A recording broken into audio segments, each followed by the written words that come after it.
it's Jake Hills. The other night while I was streaming, I didn't notice it at the time, but somebody had sent me a message asking me to do a tutorial for pitching and hitting, and the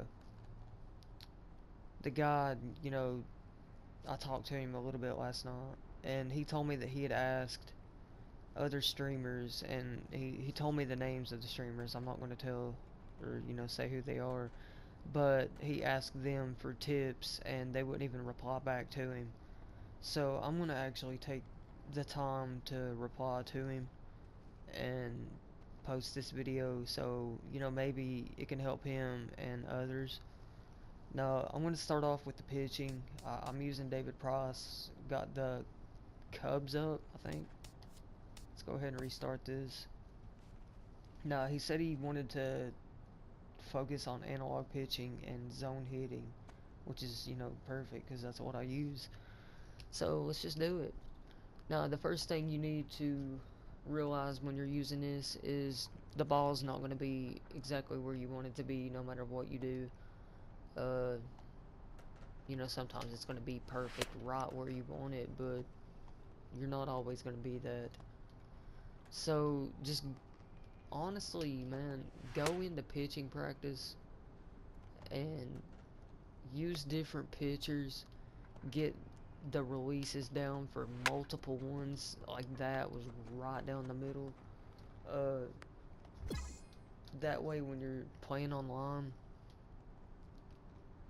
you can, be ready for all the different release types, the motions, the release points.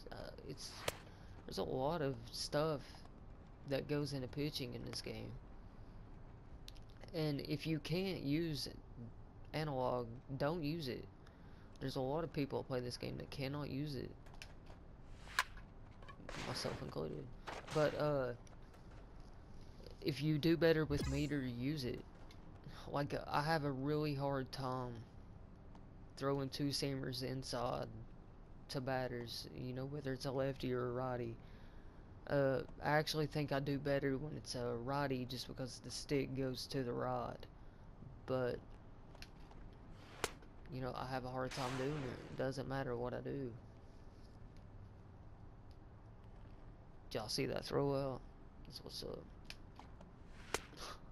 Like, I do that a lot. I leave it right there. So I go into pitching practice and I do this until I feel like I've got the motion down. Like, I just keep throwing it. And I'm not necessarily more focused on throwing it for strikes. Like, I just want to get the release and the motion, going that way down.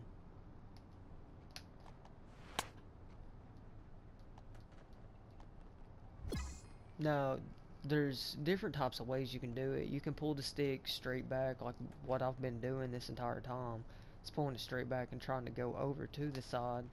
Like, that was pretty good. But you can take it down at an angle and go up at an angle and do it like that, which is how I have to do it. But I only do it that way with two seamers. If I do it with a four seamer, it ends up like this. Because the two seamer you have to take it out further, the four seamer you don't. But that's just what I'm going to do when using it. So you need to try to find which way works for you, not what somebody tells you to do or tells you how to do or something like that. Just do what works for you. And I've seen a lot of people say when they're doing these tutorials that you want to try to have that red feedback, up here after you get done. It's either yellow, orange, or red. And they say that you want to be red all the time. That's not really true. Like, I know this is just a game, But if you've actually pitched at all in real life, you know that you know better than to put everything you have into every pitch, because that's a good way to throw your arm out and get hurt. But the red feedback, has the fast speed and more break. The yellow feedback is more slower but has more control. And then orange is a mix. It's a balanced mix of both. Decent control, decent break, but you're not going to have as much break as you would if it was red, or as much control as you would if it was, yellow. That was their orange feedback. So the two-seamer had decent break, decent control. It was in a good location right there. Now, when it comes to change-ups, I actually tried to be orange, but I was way too early on that release.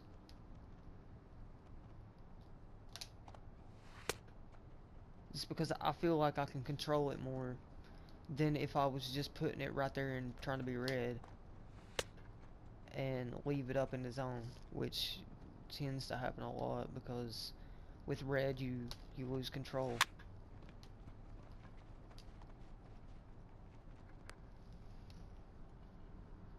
Yeah, I mean, you do lose control with the red feedback. It's how it is in real life. You throw as hard as you can, you're not going to be able to control it. Chapman is a perfect example of that. He can throw 105 miles per hour and about knock people out.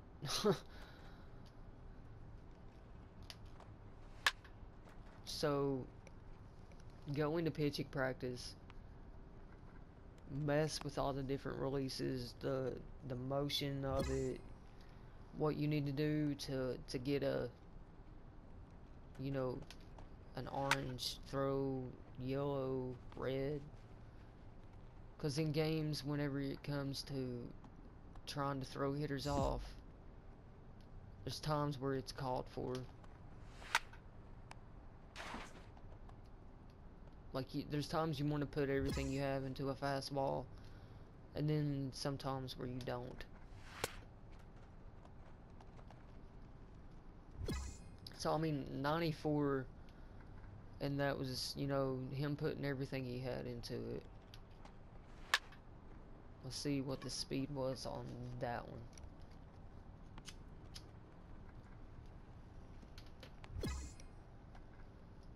93, and that was a balance. So it's just try to barely throw it up. Crap.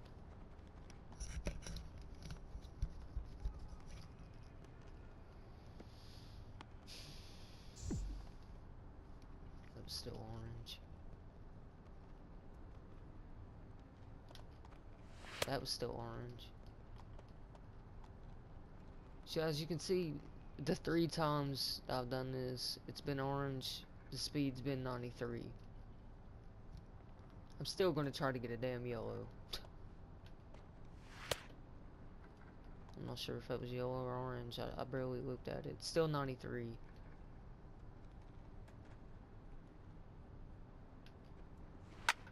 It does look... It looked more orange than it did yellow. Maybe that one was yellow because it was 92. Alright, let me do it again. No, okay, it was yellow. Good job, Panda. So it was not... Throw it to second? What are you smoking, homie? Xander. Oh, okay, he was out. Never mind. So, I mean, 93 is orange, red's 94, yellow's 92. And then the red can go up to 95. So, I mean, he can throw, what, I think 91 to 96 is his fastball, his two-seamer. So I mean, there's times where it's good to vary your speeds, but there's times where you want control. I mean, if you want to change up right there and you do that, it's not always going to be there. Like, you have to learn the pitcher. Like, see, that changeup was up in the zone.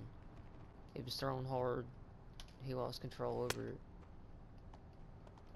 So just go into pitching practice, mess with the pitches, the releases, everything.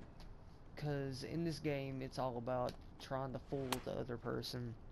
Make them not be able to guess what you're throwing, where it's at, stuff like that. And don't get discouraged if you leave pitches in the zone, because everybody does it. Like, I'm pretty sure you've probably been in games or been in my stream, and as soon as I release a pitch, I know I was fucked up, and I'm like, oh shit, and it gets killed. Like, it happens. Everybody does it. Nobody is perfect. And just spend your time just trying to do this. Just take, like, I don't want to tell you how long to do this for, because honestly, when it comes to me, I don't have a specific set time that I do it for. I just keep doing it until I feel comfortable. So just take a few, well, I don't want to say a few hours. Just get into get into the practice and keep doing it until you feel like you're getting it down, and then go into a game and try to put it all together.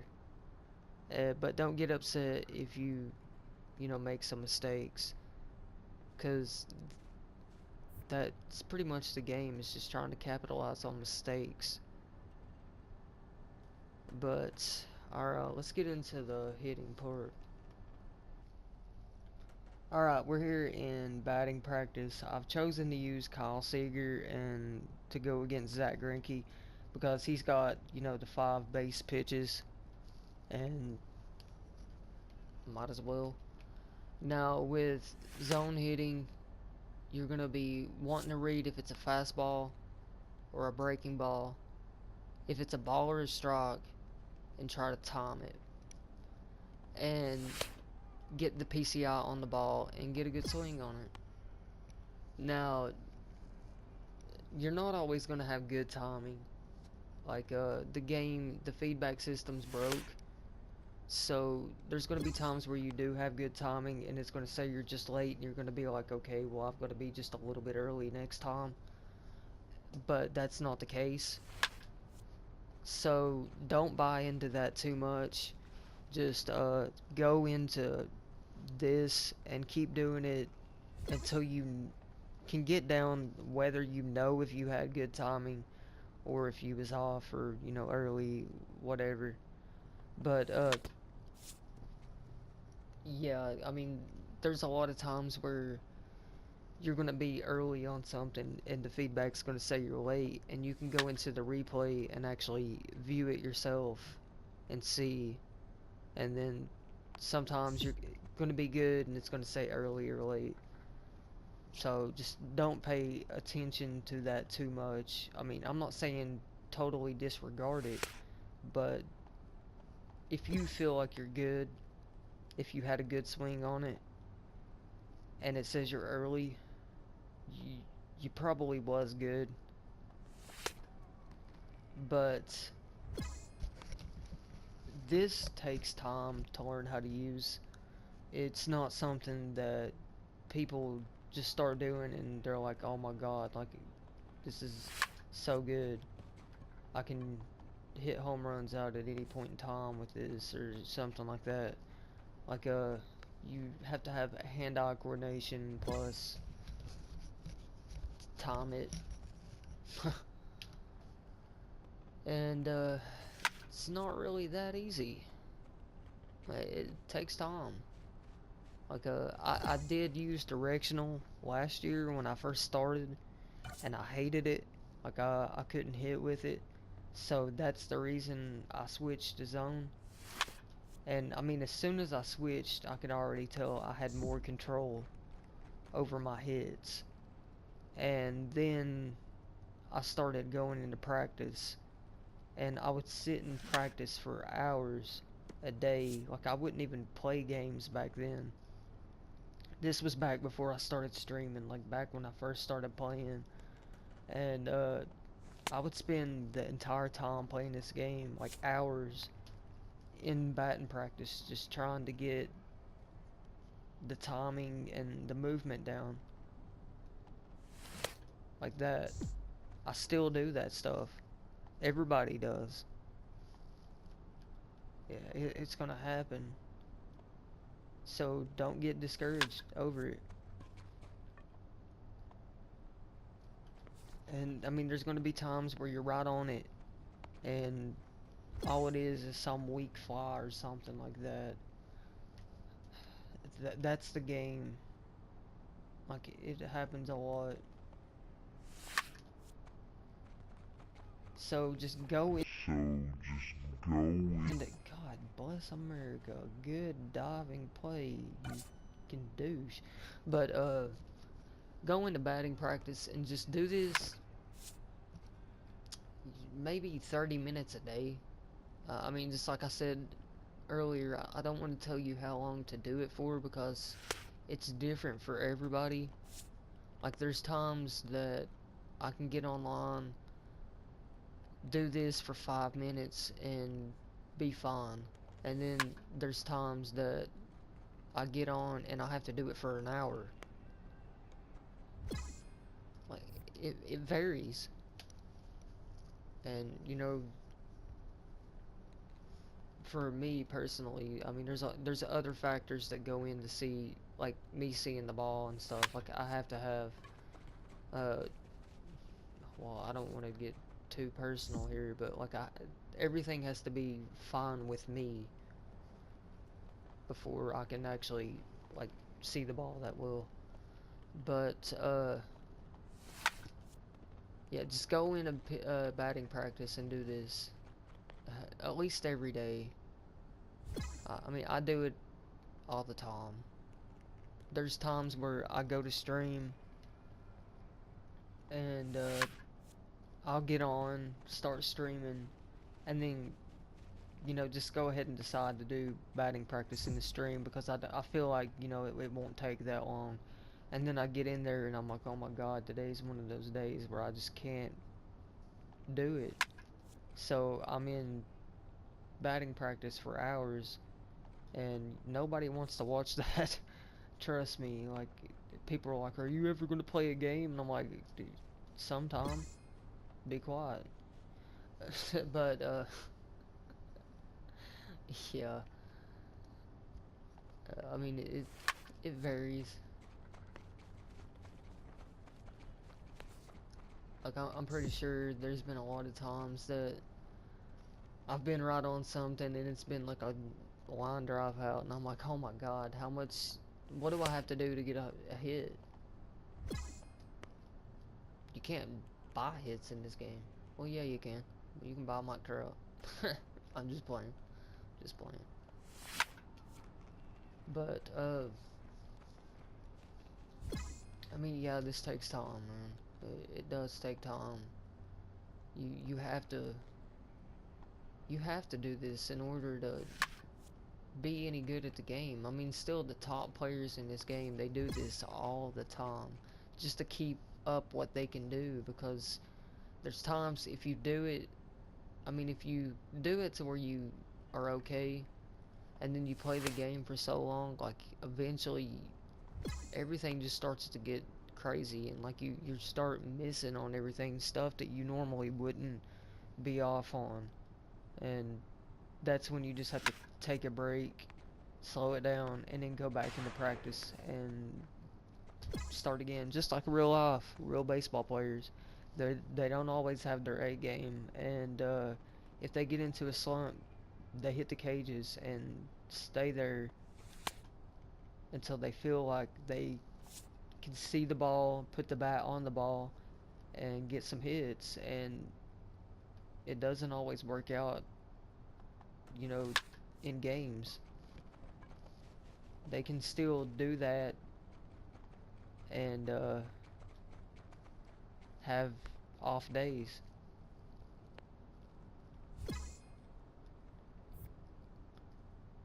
But I mean, yeah, I try to do this for at least 30 minutes before every game. I mean, there's times like, you know, within 5 minutes I'm good to go, but I still do it just to make sure. And it is an everyday thing. Like I keep doing it until I feel I've got it down, and then I'm like, okay, well I can go play games now. So I do. And the difference between playing against the computer and the differences in playing online, you'll be able to tell it if you do this and then go into a game. You'll be able to tell you've got to make an adjustment right off the bat because the timing's different. I don't know why they do that. I think it should all be based on how it is in the base game, because it is kind of weird playing on All-Star and then getting into a game that's on All-Star but it's off. It's not really All-Star. Like there's differences in the sliders or something. It would be like that. I guess, I mean, that's like the best way to describe it. I mean, you can have good swings here and then go play online and like you're late on everything. So I mean, you do have to make adjustments like as soon as you start. But once you get used to doing that,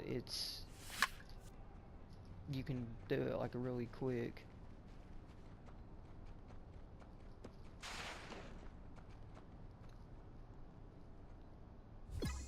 It usually takes me personally, if I do this and then go into a game, it usually takes maybe 1-2 innings at the most to, you know, get the timing back, or get my timing adjusted to on the online aspect.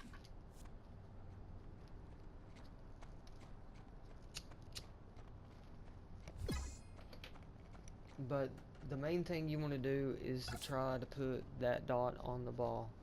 You don't always have to put the dot on the ball to hit it out, but you want to try to put the dot on the ball. And try to, if you're playing online, try to see if the person you're playing has any tendencies. Like, do they always throw a high fastball on the first pitch or a breaking ball on the first pitch? And if are they throwing to only cold zones, which a lot of people do in this game? I'm not sure why, but they do. Like they feel like they can't, or they feel like if they throw to a cold zone, the other person won't hit it, and that's not right either. But that, I mean, that's what you're looking for, is trying to get the pitcher, the person you're playing against, to think they're in control when actually you are. Like you want to try to figure out what they're doing. And there's a lot of people in this game good at not letting you in on what they're doing. Like that's what they're trying to do. They're trying to fool you while you're trying to fool them. I mean, it's a game within a game, and you're not always gonna win it. Like sometimes they'll throw a bunch of pitches inside, and then once you're ready for the inside pitches, like they have to adjust, and sometimes they don't want to. So that's that's their problem.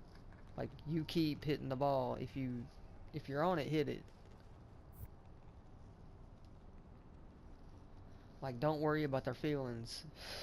Trust me. I try not to be a dick in this game to other people, just because it is a game. Like, but there's a lot of people in this game that are dicks. So, just try not to worry about them. If they're leaving pitches in the zone to hit it. If you're winning 8-0 and have 17 hits while they have 2, keep hitting. I mean, that happened, I think it was a couple of days ago.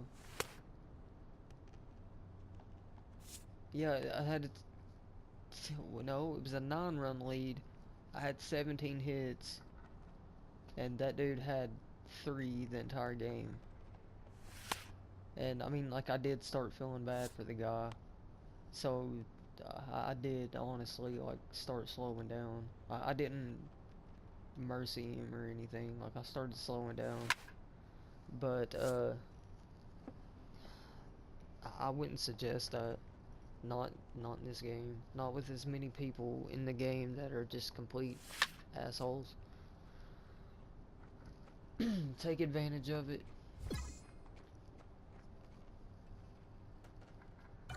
Yeah, just do it as much as you can.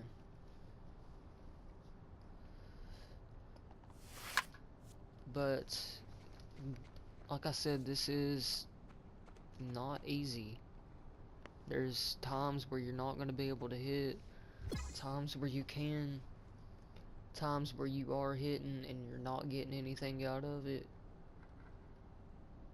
And that leads me to the second point, is the players. You don't always need the best players, but in the end, let's be honest here, if you have Mike Trout and you're going against David Price, you don't exactly have to have your PCI right on that ball to hit something out. Trust me, that happened to me the other day.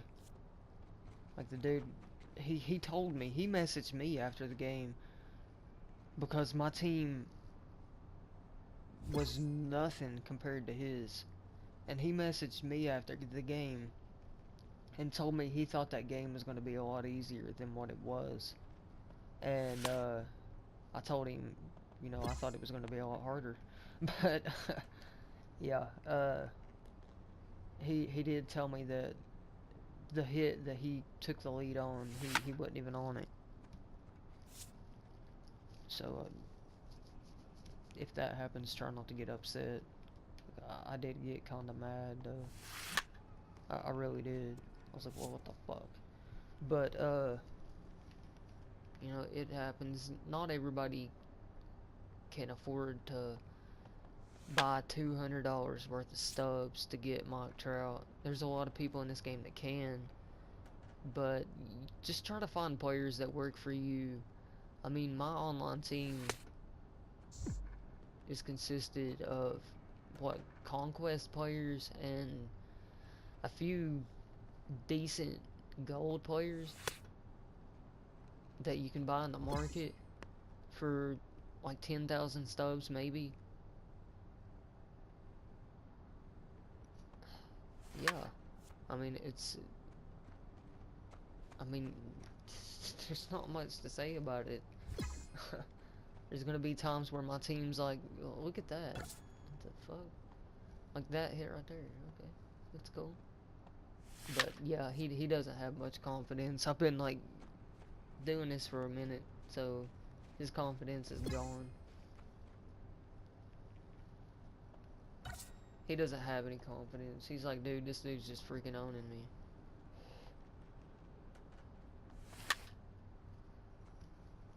And that's something else you want to try to do. While that's brought up, is you want to try to get the confidence of the other pitcher, of the pitcher down, so hits come more. Because when a pitcher has high confidence, the PCI gets smaller, and the hits don't come that often. Like, you have to really be on something to get a hit if they have high confidence. And the lower their confidence, the more hits you're going to have. And that's what you want to aim for, is to get that pitcher's confidence down quick. Get it down early. And then punish them.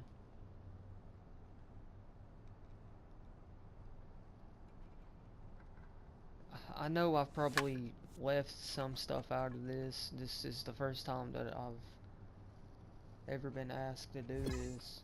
And I figured I would try to help you as much as I could. And maybe help someone else out. I don't know. But, I mean, I'm sure I left some stuff out. If I did. And you have any more questions or anything, or you want to know something else, just ask. I mean, you can message me on Twitch if I'm on, or I give you my PSN, so you can message me there too.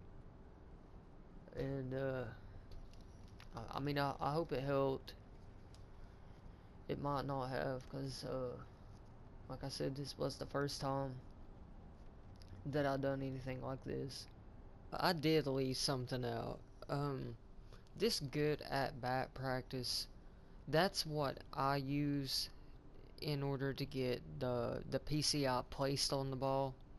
When it comes to actual timing, I change the mode to bat control. Like when I feel like I've got good placement on the ball, but I've not got the timing, I use this one, because this one they throw strikes all the time. Plus it shows you the area that the ball is going to be in, so you know where to be looking for it. So this one is the one that I use for timing. Like I forgot to mention that this could help you in a way too, is to use this for the timing and to use the other one for the PCI placement on the ball. uh I do good at bat to get that down, to where I can put the PCI on the ball. And then once I feel like I'm alright in that area, I switch to this one so I can try to get the timing down. I mean, the other one, you can try to get your timing down in that one too, but I usually go from that to this. You don't have to do that, but I thought that would be something that might help you. I mean, it helps me, so it might not help you, but you might not need to do it. That's what I mean. But I thought I should at least let you know about this and what I use it for. That way, you can try it yourself, see if it helps. If it doesn't, good. Just, stick to good at bat. If it does, I mean, if that helps you, stick to that. But yeah, after I got done with that video, I realized that check swing. I realized that I forgot to mention this one. So I figured I'd throw it in real quick. But yeah, I mean, I'm done now. I just wanted to get a quick little update in there. But alright, have a great day. See you.